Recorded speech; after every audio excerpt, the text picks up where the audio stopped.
प्रभू येशू ख्रिस्ताच्या गौरवी नावात सर्वांना सलाम. एसी चर्च नंदुरबारच्या द्वारे आपणा सगळ्यांना बाप्तिस्मा वर्गामध्ये मी हार्दिक स्वागत करतो.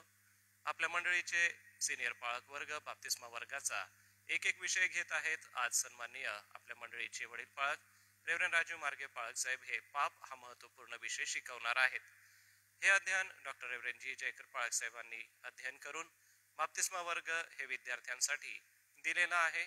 यामध्ये आपले अध्यक्ष महोदय, चर्च कमिटी सोबतच सन्माननीय सचिव श्री पी.डी. लवणे साहेब आज आमच्यामध्ये उपस्थित आहे. विद्यार्थी आमच्या सोबत आहे. प्रार्थनापूर्वक आपण अध्ययनाला सुरुवात करू. हे दयाळू देव बाप्पा, आजच्या अध्ययनाला आम्ही तुझ्या पवित्र नावात सुरुवात करतो. शिकवत असताना पाळक साहेबांचा जीवे ओठाला स्पर्श कर व आजचं होणारं अध्ययन अतिशय आशीर्वादित होऊ दे. विद्यार्थ्यांना महत्वपूर्ण हा विषय समजू दे. प्रार्थना प्रभू येशूच्या नावाने मागतो म्हणून तो ऐक. आमेन. मी आपल्या सगळ्यांच्या उपस्थितीमध्ये रेव्हरंड राजू मार्गे पाळक साहेब आपलं स्वागत करतो व आपणाला विनंती करतो की पुढील विषय आपण शिकवावा.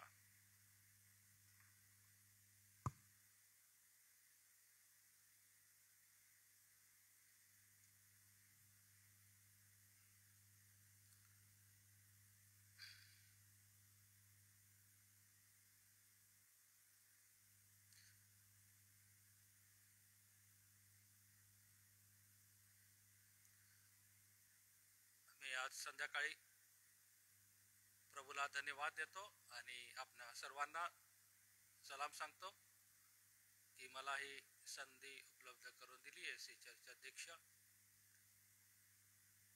आदरणीय माननीय डॉक्टर रेव्हरंड ग्रॅडविन पाळक साहेब आणि रेव्हरंड अनु पाळक, सचिव लवणे सर यांच्याद्वारे जी संधी मला आज या शिक्षणाकडे येण्याची किंवा देण्याची उपलब्ध करून दिली म्हणून मी प्रभूला धन्यवाद देतो. आणि बाप्तिस्म्याच्या लेकरांसाठी विशेष आम्ही आभार मानतो की त्यांनी तारणाऱ्या प्रभू येशू ख्रिस्ताचा विशेष करून स्वीकार केलेला आहे. आणि माझा विश्वास आहे की येणाऱ्या दिवसामध्ये ते याद्वारे आशीर्वादित होतील, त्याच्या वचनाच्या द्वारे आणि त्याच्या तारणाच्या जीवनामध्ये आणि त्याच्या महान प्रीतीमध्ये ते अधिक आणि अधिक वाढत जातील. आजचे जे मुद्दे आणि जे पत्रक दिलेलं आहे माननीय आदरणीय डॉक्टर रेव्हरंड ग्रॅडविन पाळक साहेब यांनी, त्याच्यापैकी काही पहिल्या मुद्द्यामध्ये सहा मुद्दे आहे पहिल्या भागामध्ये आणि नंतर ब आहे त्याच्यामध्ये 3 मुद्दे आहे. त्याच्यापैकी जो मुख्य विषय आहे तो म्हणजे पाप म्हणजे काय. आम्हाला पाहायला मिळतं की पापाविषयी पुष्कळदा आम्ही ऐकतो. लहानपणापासून या गोष्टी आमच्या समोर येतात, परंतु हे शिकणं अतिशय महत्वाचं आहे आणि ते आम्हाला आमच्या जीवनासाठी परमेश्वराकडे जाण्यासाठी आशीर्वादित देखील आहे. आणि या विषयाला ज्यावेळेस आम्ही हाताळतो त्यावेळेस आमचं जीवन हे सावध होतं आणि परमेश्वराच्या वचनाला ते धरून राहतं. आजच्या विषयामध्ये आम्हाला विशेष करून आम्ही पाप म्हणजे काय, म्हणजे पापाचा जो अर्थ आहे त्याकडे आम्ही विशेष पाहणार आहोत. पापाचा काय अर्थ आहे. 1 योहान याचा 5वा अध्याय आणि 17वं वचन आम्ही काढणार आहोत. 1 योहान याचा 5वा अध्याय आणि 17वं वचन आपण वाचू यावेळेस. त्यामध्ये असं दिलेलं आहे की सर्व प्रकारची आणि ती पापच आहे, त्यात ज्याचा परिणाम मला नाही असेही पाप आहे. पहा, सर्व प्रकारची अनिती. कोणतीही अशी गोष्ट आहे की ती परमेश्वराच्या इच्छेनुसार नाही. आणि ज्यावेळेस आम्ही परमेश्वराच्या इच्छेनुसार चालत नाही किंवा त्या प्रमाणे आम्ही वागत नाही तर ती देखील अनिती आहे. आणि पापाचा जो खरा अर्थ आहे तो म्हणजे नेम चुकणे. आता या शब्दाकडे ज्यावेळेस आम्ही पाहतो तर खरं म्हणजे नेम चुकणं म्हणजे काय. मागे याविषयी आदरणीय डॉक्टर ग्लॅडविन पाळकसाहेब यांनी अगदी चांगल्या प्रकारे स्पष्टीकरण दिलं होतं आम्हा सर्वांना. नेम चुकणं याचा अर्थ म्हणजे अपयशी ठरणं. अपयशी म्हणजे एखादा शिकारी ज्यावेळेस शिकार करावयास जातो आणि त्याचा नेम चुकतो आणि तो त्यामध्ये अपयशी ठरतो, तो हारतो आणि त्याला ते शिकार होत नाही. त्या संबंधाने आम्हाला उत्पत्तीच्या पुस्तकात 3रा अध्याय आणि 5वं वचन हे पाहिलं पाहिजे की अपयश कसा येतो या पातकामुळे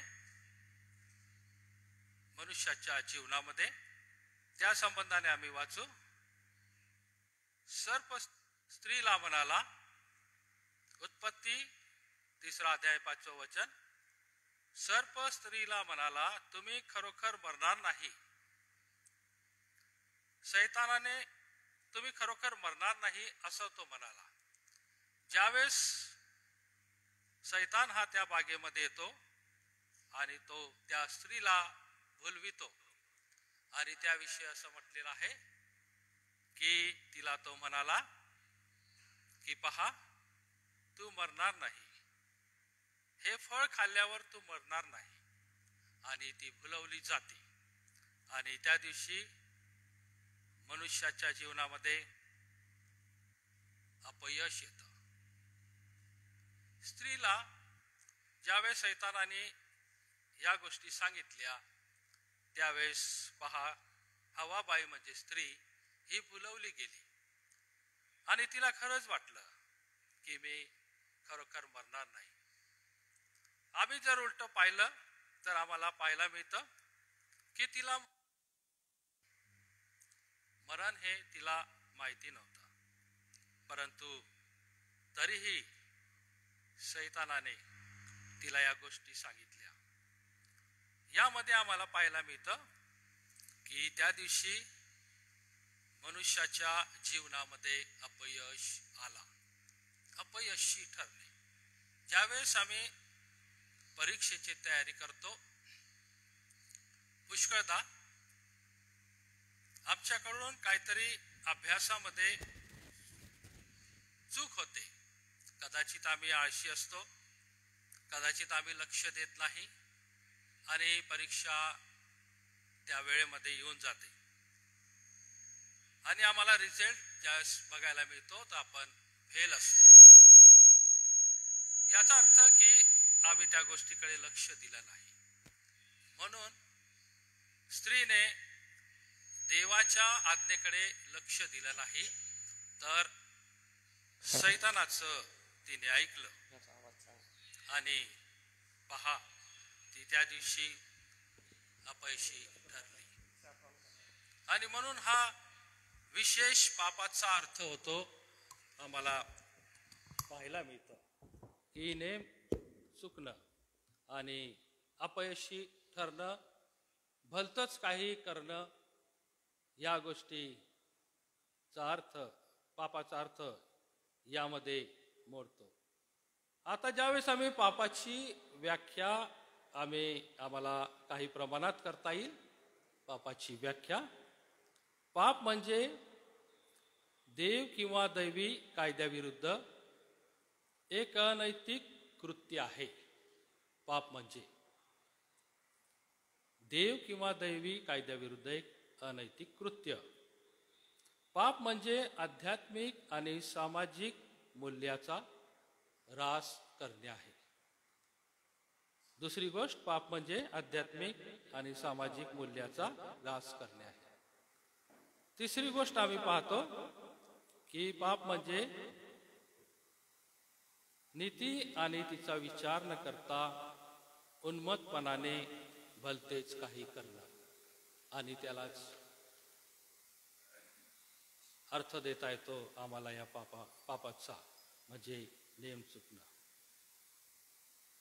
रोमकराचं पत्र याचा 3रा अध्याय आणि 23वा वचन आम्ही वाचणार आहोत. रोमकराचं पत्र याचा 3रा अध्याय 23वा वचन. संत पाऊल रोमकराच्या मंडळीला म्हणतो, कारण सर्वांनी पाप केले आणि ते देवाच्या गौरवाला उणे पडले. की पहा, पापाचा किती भयंकर परिणाम आम्हाला यामध्ये दिसतो. ज्यावेळेस मनुष्य अपयशी ठरतो, तर एका मनुष्यामुळे सर्व मानवजात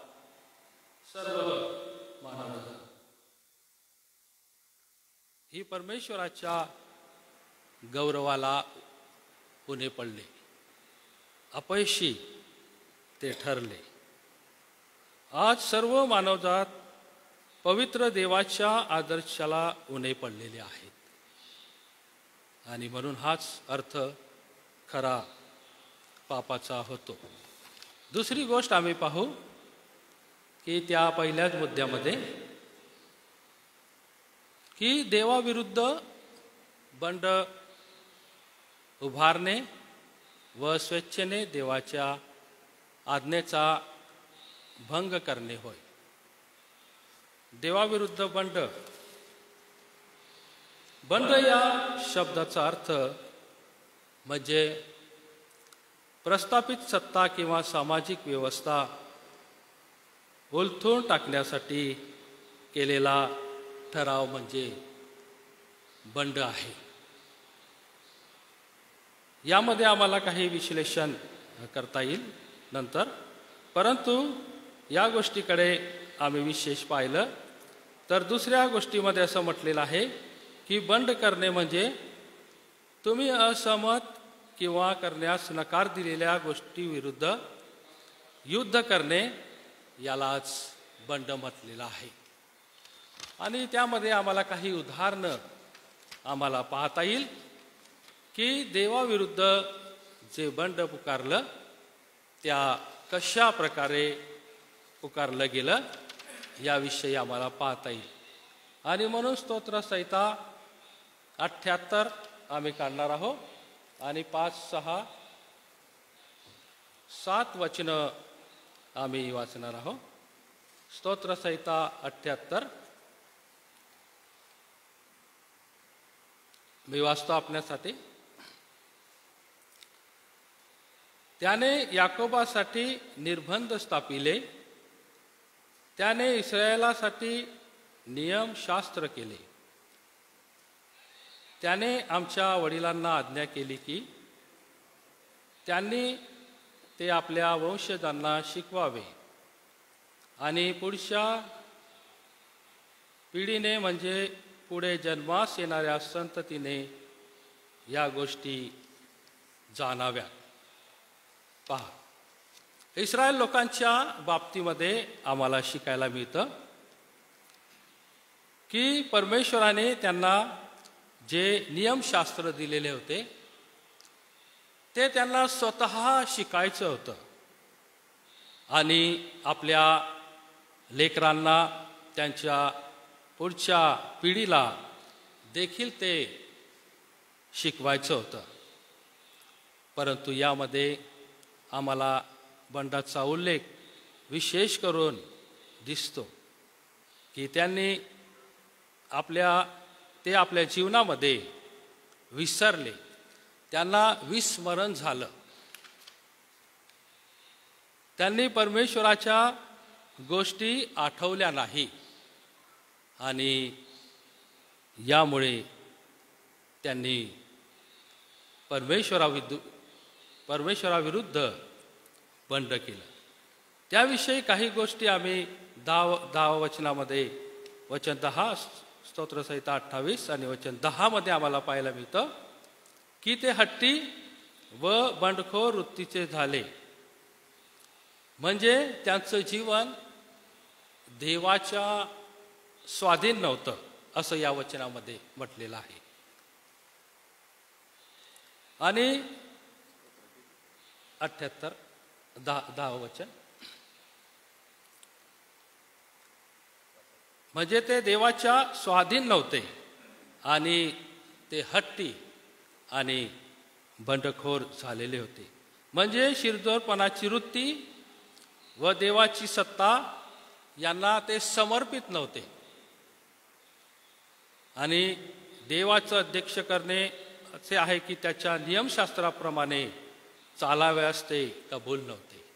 कितीतरी गोष्टी, हट्टीपणा त्यांच्या जीवनामध्ये होता, शिरजोरपणा होता आणि देवाच्या सत्तेला, म्हणजे देवाचं जे प्रोसेस आहे त्याला ते समर्पित झाले नाही. त्यांना विस्मरण झालं की परमेश्वराने आमच्यासाठी त्या रानामध्ये कितीतरी महत्त्वाच्या गोष्टी केल्या. आणि पहा, या बाबतीमध्ये असं म्हटलेलं आहे की त्यांचं अंतःकरण स्थिर नव्हतं. वचन 8 मध्ये त्याचा उल्लेख केलेला आहे. आणि त्यांचं अंतःकरण स्थिर नव्हतं. याला बंडखोर असं म्हटलेलं आहे. बंड करणे, देवाविरुद्ध बंड करणे असं म्हटलेलं आहे. आणि पहा की या सर्व गोष्टी ज्यावेळेस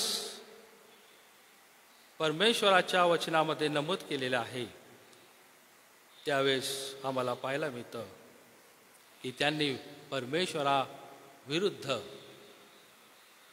पातक केलं आणि इस्रायल लोक यांना परमेश्वराने मोठं शासन केलं. या देवाच्या वचनामध्ये ज्यावेळेस आम्ही पाहतो की आमचं लक्ष जर देवाच्या वचनाकडे नसलं तर कदाचित आपण देखील बंडखोर होऊ शकतो. बंड आपण देवाविरुद्ध करू शकतो.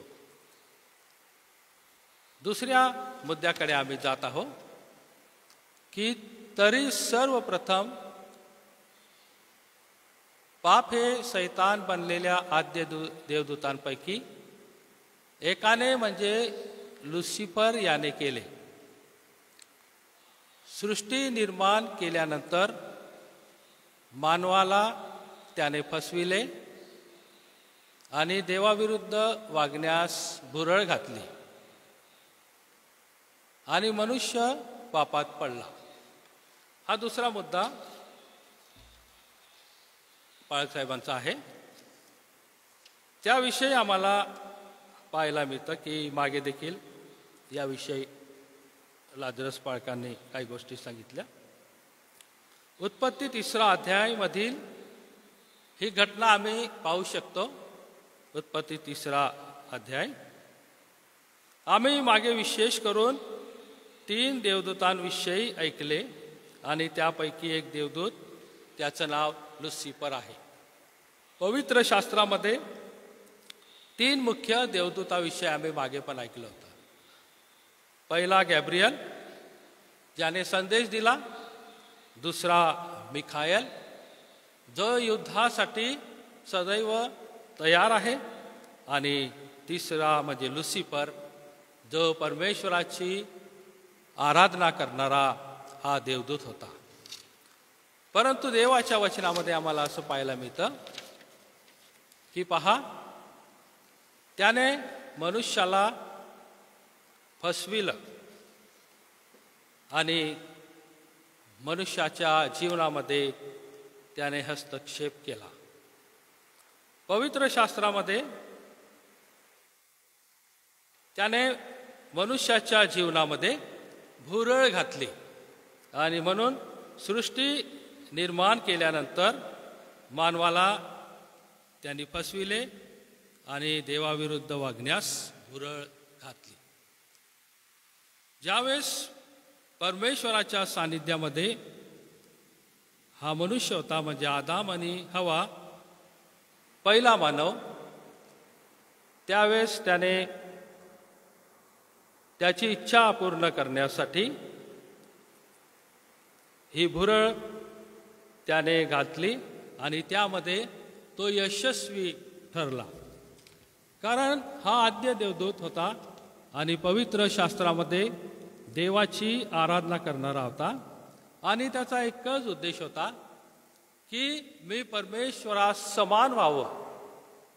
हा मुख्य उद्देश त्याचा होता आणि त्यामुळेच देवाने त्याची योजना ओळखली, त्याचे विचार ओळखले आणि त्याला खाली फेकण्यात आलं. परंतु आज आम्हाला पाहायला मिळतं की पवित्र शास्त्रामध्ये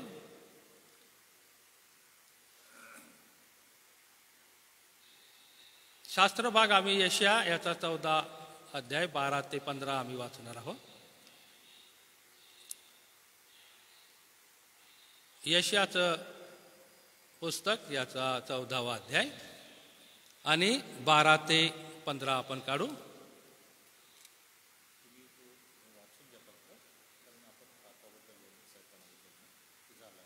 वाचू घेऊ ना? बर, चल, बर.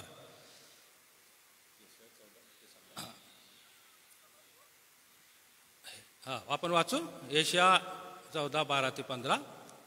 हे देत्यमान तार्या, प्रभात पुत्रा, तू आकाशाहून कसा पडलास?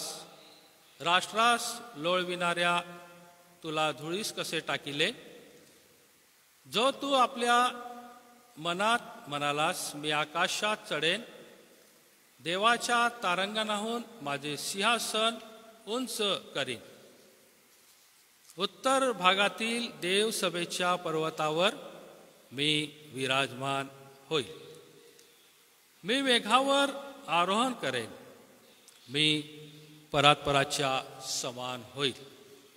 या वचनामध्ये आम्हाला शिकायला मिळतं की जवळजवळ सैतानाच्या 5 अहंकार याविषयी नमूद केलेला आहे. त्यापैकी एक त्याचा अहंकार म्हणजे पवित्र देवास समान होणं, त्याचे स्थान घेणं, त्यामधून त्याचं गौरव समोर येतो. हे सर्वात स्पष्ट बायबलमध्ये आहे. गर्व केल्याने सैतानाला खाली फेकण्यात आले. आता तो सदा आणि सर्व काळच्या अग्नीच्या सरोवरात टाकण्यास पात्र आहे. याविषयी आम्हाला विशेष बघायला मिळतं. सृष्टी निर्माण केल्यानंतर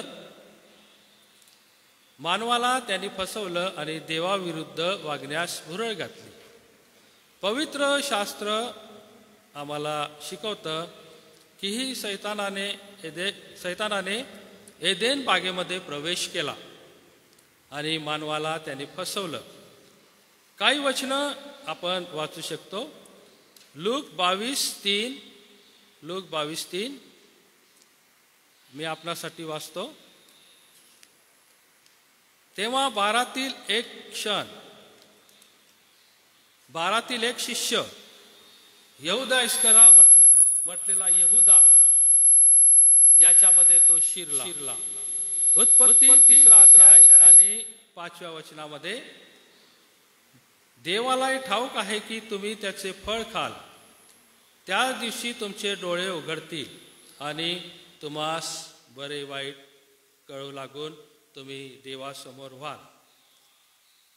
योहान 8:44 मध्ये तुम्ही आपला बाप सैतान यापासून झाला आहात आणि आपल्या बापाच्या वासनेप्रमाणे कराव्यास पाहता. तो प्रारंभापासून मनुष्य घातक आहे आणि तो सत्यात टिकला नाही, कारण त्याचे मत सत्य नाही. तो खोटे बोलतो, ते स्वतःहूनच बोलतो, कारण तो लबाडाचा बाप आहे. पापाचा प्रवेश आणि मानवाची फसवणूक. एदेन बागेच्या परिपूर्ण स्थितीत सैतानाने सर्पाचे रूप धारण केले व बागेत प्रवेश केला. आपला कार्यभाग साधण्यासाठी सैतानाला प्राणी व मनुष्य यांचा उपयोग करण्याचे सामर्थ्य आहे. एदेन बागेत त्याने सर्पाचा उपयोग केला आणि ख्रिस्ताच्या काळामध्ये त्याने यहूदा इस्करियोतचा देखील उपयोग केला. एदेन बागेत त्याने स्त्रीला कसे पापात पाडले हे उत्पत्तीच्या 3ऱ्या अध्यायामध्ये आम्हाला बघायला मिळतं. आम्ही उत्पत्तीचा 3रा अध्याय आणि 3रं वचन हे वाचू. बागेच्या मध्यभागी असलेल्या झाडाच्या फळाविषयी देवाने सांगितले आहे की ते खाऊ नका, त्याला स्पर्शही करू नका, कराल तर मराल. सर्प स्त्रीला म्हणाला, तुम्ही खरोखर मरणार नाही. देवाला हे ठाऊक आहे की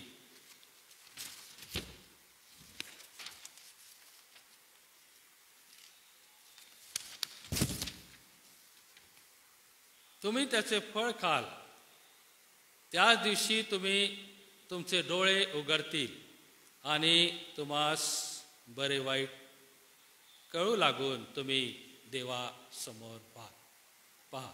या गोष्टी सैतानाने सांगितल्या आणि म्हणून सैतानाने ती गोष्ट तिला सांगितली की तुम्ही देवा समान व्हाल, तुमचे डोळे उघडतील, तुम्हाला बरे वाईट कळू लागेल.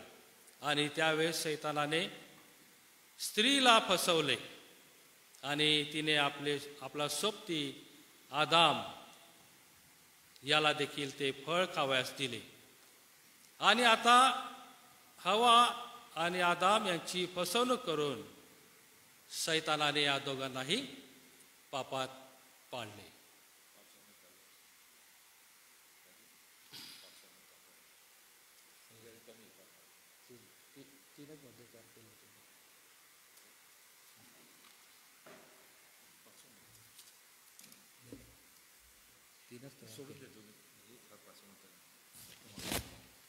शेवटचं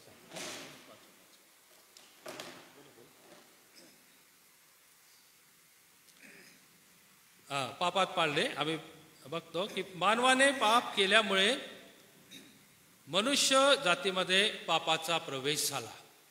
पहिला मुद्दा आम्ही पाहिला की कशा प्रकारे सैतानाने या मानवाला फसवलं आणि याप्रमाणे त्याने मनुष्याला फसवलं आणि पापाचा प्रवेश त्या दिवशी बागेमध्ये झाला. आणि हे दोघंही त्या दिवशी अपयशी, देवाच्या आज्ञेला अपयशी ते ठरले. आणि या प्रकारे सर्व मनुष्य जात रोम 3:23 प्रमाणे देवाच्या गौरवाला उणी पडली. रोम 3:23 मध्ये सांगितल्याप्रमाणे सर्वांनी पाप केले आणि ते देवाच्या गौरवाला अंतरले. एका पुरुषामुळे सर्व मनुष्य जात दोषी ठरतात, कारण त्याच्या आज्ञाभंगामुळे तो परमेश्वरापासून विभक्त झाला आणि त्याचा परिणाम कठीण होता. आता मनुष्यावर झालेल्या परिणामाविषयी आम्ही काही गोष्टी वाचू. आणि पहिला परिणाम जो आला या पातकाचा तो म्हणजे रोम काळा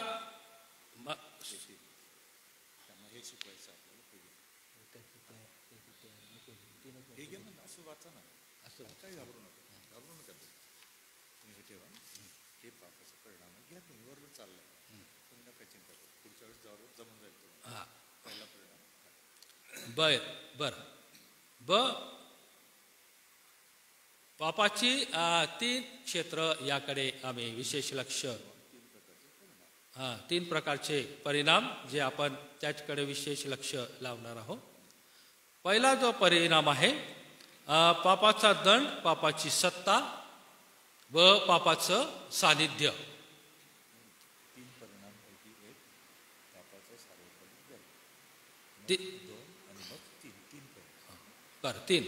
तीन परिणामाविषयी आम्ही बघत आहोत आणि ही पापाची तीन प्रमुख क्षेत्र आहे. पहिला जो परिणाम आहे तो म्हणजे पापाचा सार्वकालिक दंड आहे आणि त्यामधून येशू ख्रिस्ताची खंडणी भरून प्राप्त केलेल्या मुक्तीवर जे विश्वास ठेवतात त्यांना सार्वकालिक सुटका व दंड मुक्ती दिली जाते.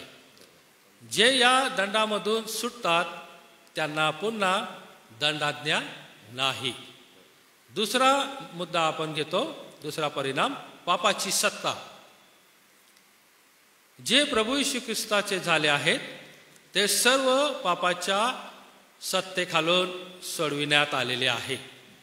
परंतु देवाचं राज्य प्रस्थापित होईपर्यंत पापाची सत्ता या जगामध्ये राहणार आहे. हा दुसरा परिणाम आम्ही बघतो. तिसरा परिणामाकडे आम्ही विशेष लक्ष देऊ की पापाचं सानिध्य काय आहे याकडे आम्ही लक्ष देऊ. हे देवाच्या राज्यामध्ये कधीही नसणार. पापाचं सानिध्य देवाच्या राज्यामध्ये कधीही नसणार.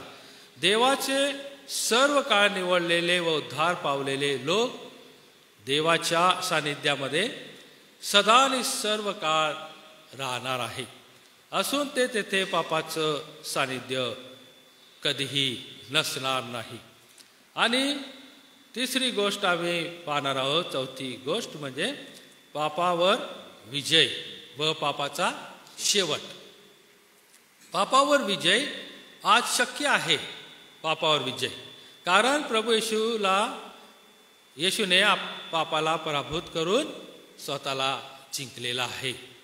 आणि दुसरं जे उत्तर आहे त्याचं, या जयवंत येशू ख्रिस्ताला विश्वासाने तारणारा म्हणून मानणारे आपल्या जीवनामध्ये त्याच्याद्वारे पापावर विजय होता. तोच त्याच्या लोकांवर पापावर विजय तो देतो. आणि तिसरं जे आहे त्याचं उत्तर, स्वर्गाच्या राज्यामध्ये नीती महत्वाचे राज्य आहे. स्वर्गाच्या राज्य म्हणून या जगामध्ये येशूच्या द्वारे त्याच्या लोकांना नीती रूपी वस्त्र लेवितो आणि त्यांना तो त्याच्या कृपेने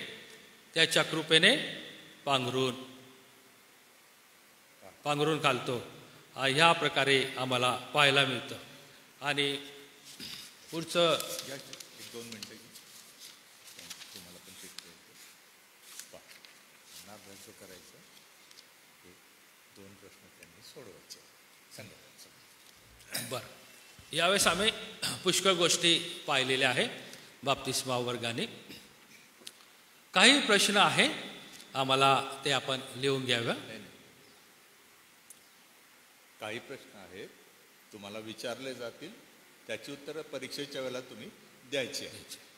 ऐकून घ्या, त्यानुसार त्याची उत्तरं तुम्ही तयार करायची आणि पाठ करायचे. बरं, बी आहे, बी लिहा पहिले. बरं, 7 लिहा पहिले. सॉरी, बी काढा आणि 7 लिहा. पाप म्हणजे काय? पाप म्हणजे काय हा प्रश्न आहे. त्याचं उत्तर आणि द्यायचं. त्याच्यामध्ये बी आहे, पापाची 3 क्षेत्र कोणती. आता जे आम्ही बघितलं ते पापाच्या क्षेत्राविषयी सांगतं. 8वं आहे 7. माईक द्या.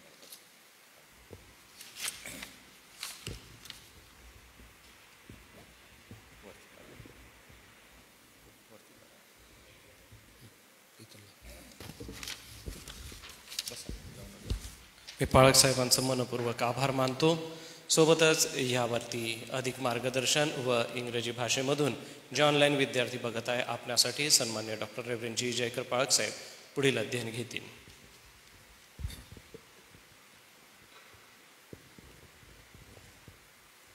पाळक साहेब घामोघाम झालेले दिसत आहेत, कारण जरी नेहमीचं आमचं क्षेत्र असेल तरी जेव्हा काही गोष्टी नव्याने किंवा कठीण वाटतात, कारण लेकरांना सांगणं शिकवणं हे फार समजून करावं लागतं आणि त्यांनी चांगला प्रयत्न केला. त्यांनी विस्तारित वर्णन दिलं. अर्थात त्यांनी वेळ वाचवला असता बरं झालं असतं, कारण सैतानाचं अगोदरच शिक्षण झालेलं होतं. पण त्यांनी सैतानाने पाप तुम्हाला उजळणी करून दोन्ही जोडून दिले, कारण सैतान नाही तर पाप नाही. म्हणून सैतानाने कसं जगात पाप आणलं हे त्यांनी स्पष्टीकरण केलं आणि पाप आणि मग बंडावर त्यांनी जोर दिला आणि बंड झाल्यावर मग परिणाम काय झाले याच्यावर ते आले. म्हणून जरी त्यांनी विस्तारित वर्णन दिलं तरी आपलं लक्ष येथे आहे की पाप म्हणजे काय आणि त्याचे 3 परिणामाचे क्षेत्र कोणते आहेत. त्याच्यामध्ये तुम्हाला सैतानाचा विषय अपेक्षित नाही, ठीक आहे ना. पण तुम्हाला असं वाटलं की सैतानामुळे जगात पाप आला आणि म्हणून पाप म्हणजे तेवढा वेळ तुम्हाला असेल पाठ करायला लिहायला तर काही हरकत नाही. तुमचं उत्तर तरी पण बरोबर आहे, ठीक आहे. तर सारांश रूपाने मग आपल्याला मी तुम्हाला इथे आणलं की 3 क्षेत्रे अजून आहेत. त्याच्यापैकी एक क्षेत्र जे आहे पहिलं पापाचा सार्वकालिक दंड. When man has sinned, he is bound to reap the consequence of sin. जेव्हा एक मनुष्याने पाप केलं, देवाविरुद्ध बंड केलं, तर त्याचे परिणाम त्याला स्वीकारावे लागतात. आणि बंड केल्यामुळे, तेही देवाविरुद्ध बंड केल्यामुळे, तेवढाच मोठा दंड देवाने दिला.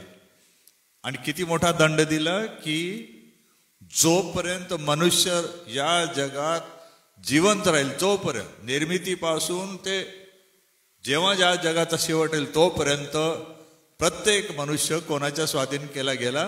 पापाच्या नियमात. Since the rebellion against God was so big, so huge, God also gave a punishment for the whole of the mankind until it exists. How many years we do not know. And that shows the sin that our first parents committed was very serious rebellion against God. Therefore, when a person sins, there are consequences of sin. Even you were not born, you were brought under the consequences of sin. तुमचा माझा जन्म झाला नव्हता त्या अगोदरच आदाम आणि हवेमध्ये आपलं जे बीज होतं ते पापाने भ्रष्ट करण्याचा प्रयत्न केला होता, असा त्याचा अर्थ आहे. त्यामुळे आपण जरी असं म्हटलं की मी तर काहीच केलं नाही, म्हणाल ना देव, पण तुला माहित होतं ना की इथून आहे असं ते. म्हणून तुम्ही जर नीट प्रचार ऐकला असेल, संदेश ऐकले असतील, तर एक शब्द प्रयोग त्यांनी केला होता. If you have heard the Suvarth alliance church 66th annual conference, Reverend Shejule talked about this, that there are sins of omission and sins of commission. अजाणतेपणे घडलेलं पाप आणि जाणून म्हणजे माहीत असून घडलेले पाप, दोघही पाप आहेत.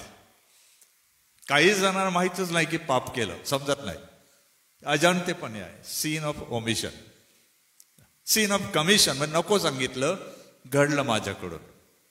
आणि त्यांनी हे पण सांगितलं की ख्रिस्ताला ओळखण्या अगोदर, तारणा अगोदरही ती स्थिती आहे, तारण झाल्यानंतरही ती स्थिती असते, सर्वांनाच ती असते.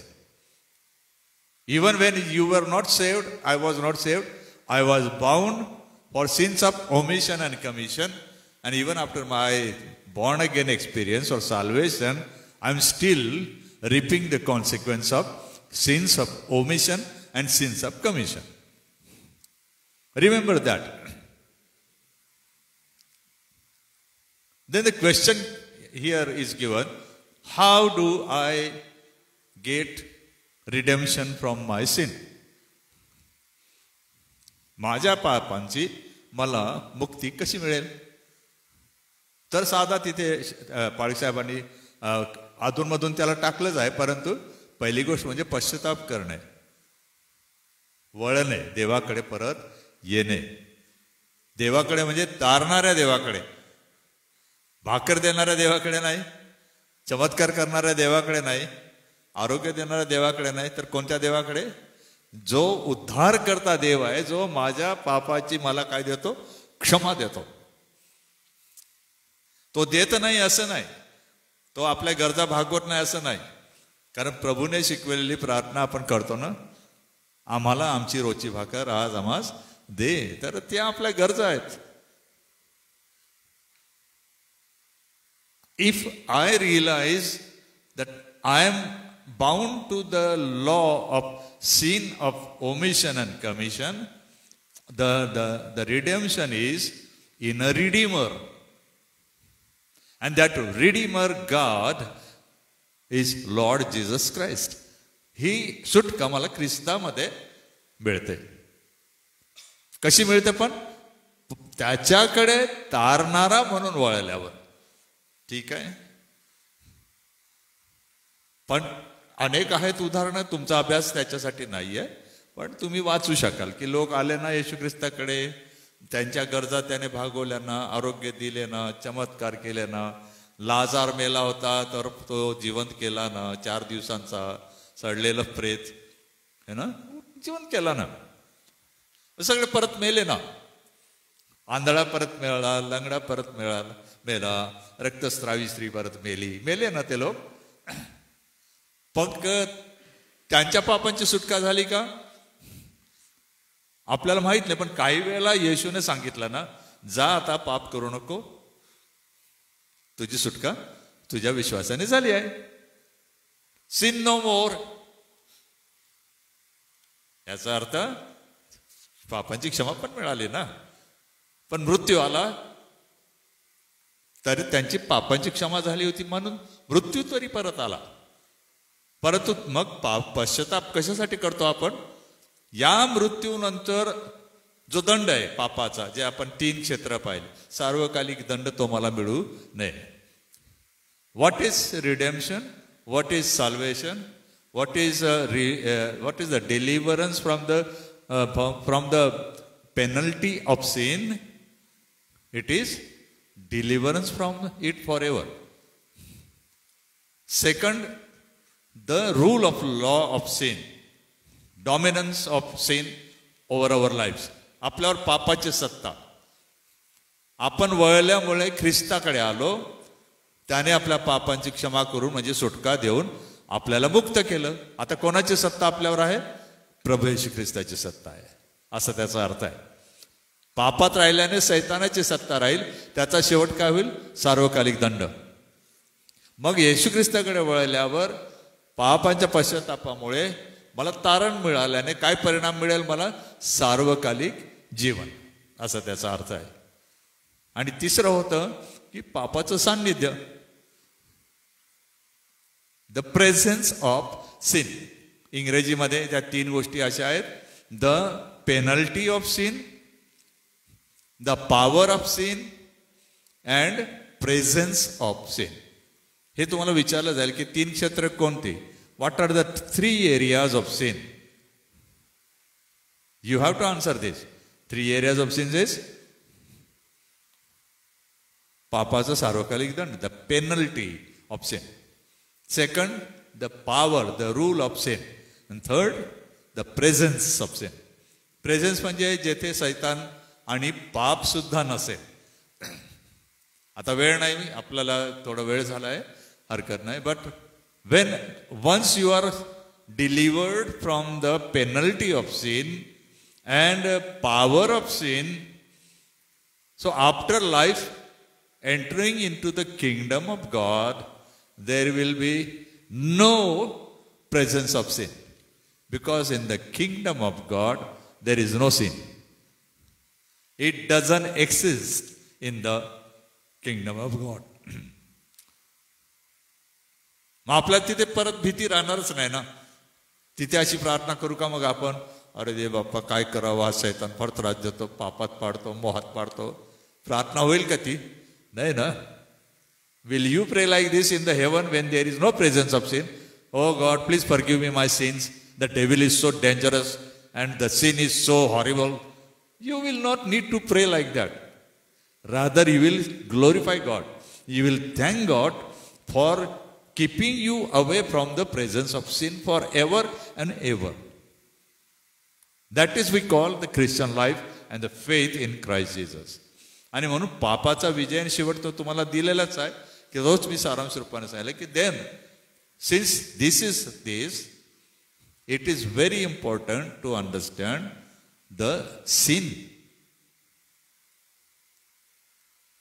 We sometimes take sin as something that we did this or that and that. That are called actions. But sin is not only action. Sin is the law that controls you. पाप अशी शक्ती आणि अशी सत्ता आहे तुम्हाला बांधून ठेवते आणि कुठे नेते जर सुटला नाही तर सार्वकालिक दंडामध्ये. त्याला पाप पटलेला आहे. आणि जोपर्यंत आपण त्याच्यातून सुटत नाही आणि तुम्ही इतर कोणत्याही गोष्टी सोडून दिल्या की पाळसाहेब ब्रदर सिस्टर आता आम्ही असं करत नाही. You may also say that sir brother और sister now I don't do this I don't do that I don't do that. Still you are bound to sin and consequence of sin, the eternal punishment. कोणत्या आधाराने आपली सुटका होते? पश्चाताप करणे. पहिली गोष्ट म्हणजे कबूल करून पश्चाताप करायचा आणि सेकंड स्टेप ख्रिस्ताकडे वळायचं. जगाकडे नाही, सैतानाकडे नाही, पापाकडे नाही, ख्रिस्ताकडे वळायचं. वधस्तंभाचा मार्ग धरायचा. मग तो कठीण आहे. म्हणून आपल्याला लक्षात ठेवावं लागेल की पाप हे आपण समजतो तितकं सोपं नाही. सैतानाने एकचदा प्रयत्न केला ना स्वर्गाच्या राज्यात. The Satan had just one chance to sin. He took just only one chance to sin. God punished him for ever. तेथून हाकलून दिलं त्याला आणि अजून त्याला मरू देत नाही तो. तुम्ही प्रार्थना करता का कधी मरो हा सैतान? का बरं नाही करत? मरो हा बाप, मरो ही आई, मरो तर मैत्र, मरो ती मैत्रीण, मरो हे जग, सगळं करतो आपण. अशी प्रार्थना करत नाही का? अरे मरो हा सैतान. का बरं नाही करत? मित्र आवडला नाही तो मरो, आई आवडली नाही मरो, बाप आवडला नाही तो मरो, हे मरो ते मरो. सैतान का आवडतो एवढा? मग अशी प्रार्थना का नाही?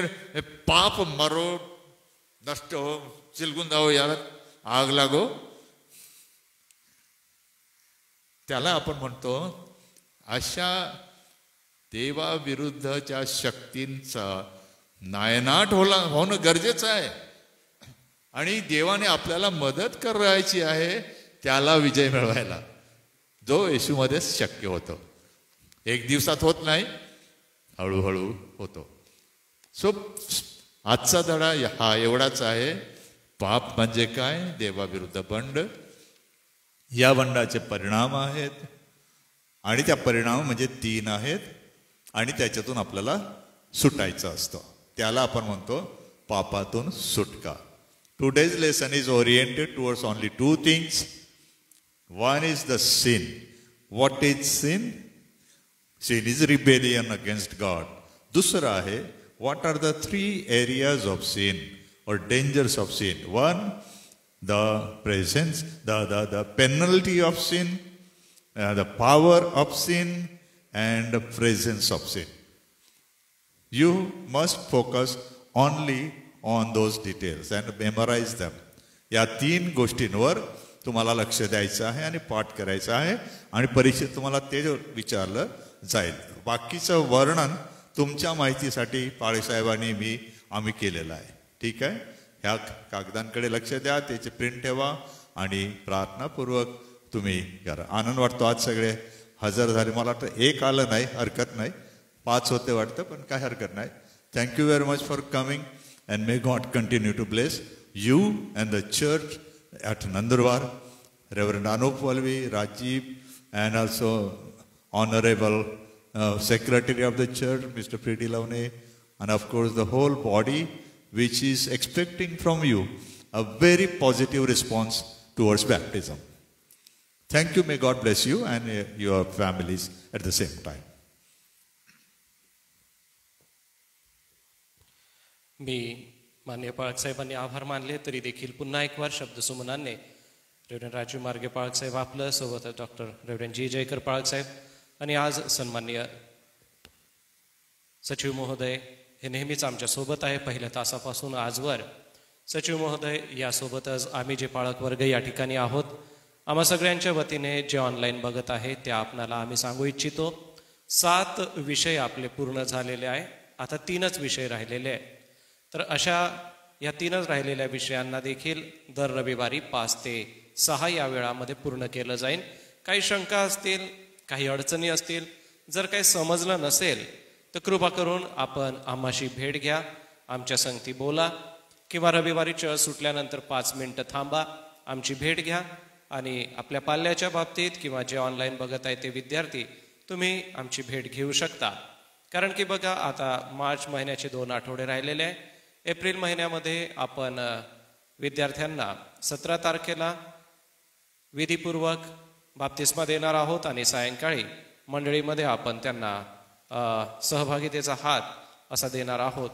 तर या सगळ्या कार्यासाठी विद्यार्थ्यांनी येथे येणं गरजेचं आहे, जो शेवटला आठवडा राहील. कारण की त्यावेळेला आपण पालकांच्या समोर, मंडळीच्या पंचांसमोर, मंडळीचे अध्यक्ष आणि पालकांच्या समोर विद्यार्थ्यांना तोंडी परीक्षा घेऊ. त्या तोंडी परीक्षेत प्रेषितांचा मतांगीकार व प्रभूने आपल्या शिष्यांना शिकवलेली प्रार्थना या 2 गोष्टी आपण बोलून घेणार आहोत. सोबतच पेपर लिहायचा आहे. एका विषयावरती 2 प्रश्न असणार आहे. ते प्रश्न कसे राहतील याबद्दल ऐकून घेण्यासाठी किंवा याबद्दल मार्गदर्शन घेण्यासाठी आपण रविवारी चर्च सुटल्यानंतर आमची भेट घेऊ शकता किंवा जो बाप्तिस्मा विधीचा आठवडा आहे त्या आठवड्यात भेट घेऊ शकता. सोबतच बाप्तिस्म्यासाठी ज्या ज्या वस्तू लागतात, म्हणजे आपण पाण्यात उतरल्यानंतर, पाण्यातून बाहेर आल्यानंतर घालावयाचे ड्रेस व रात्री सहभागितेचा हात या वेळेला घालावयाचे जे ड्रेस आहेत ते शक्यतो आपण पांढरे असे ठेवणार आहोत, कारण ते शुद्धता आणि पवित्रतेचं दर्शक असं आहे. सोबतच कार्यक्रम कसा असणार आहे, सर्व्हिस ऑर्डर कशी राहणार आहे, या सगळ्यांची कल्पना आम्हाला तुम्हाला द्यायची आहे. तर पालकांनी आमची भेट घ्यावी अशी मी पुन्हा एक वार आपणाला विनंती करतो. कारण की ऑनलाईन जे विद्यार्थी बघत आहे त्यांची प्रगती किंवा त्यांना कोणते विषय समजले नाही, कोणते कन्सेप्ट क्लिअर झालेली नाही, ते समजावण्याचा आम्ही नक्कीच प्रयत्न करू.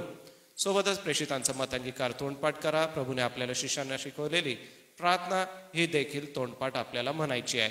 तर नित्य रविवारप्रमाणे या रविवारी देखील फक्त विद्यार्थी आपल्या जागेवर उभे राहतील आणि प्रभूने आपल्या शिष्यांना शिकवलेली प्रार्थना बोलून दाखवतील.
याविषयी मी विश्वास धरितो.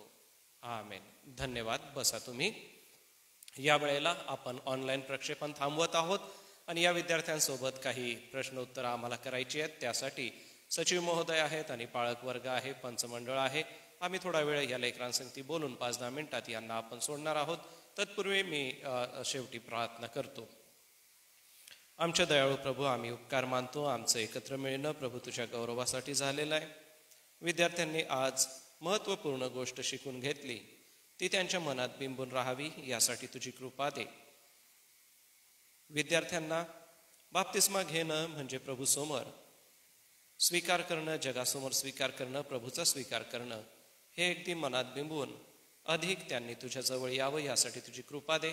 आज राजू मार्गे यांनी जी सेवा केली त्यासाठी आम्ही आभार मानतो.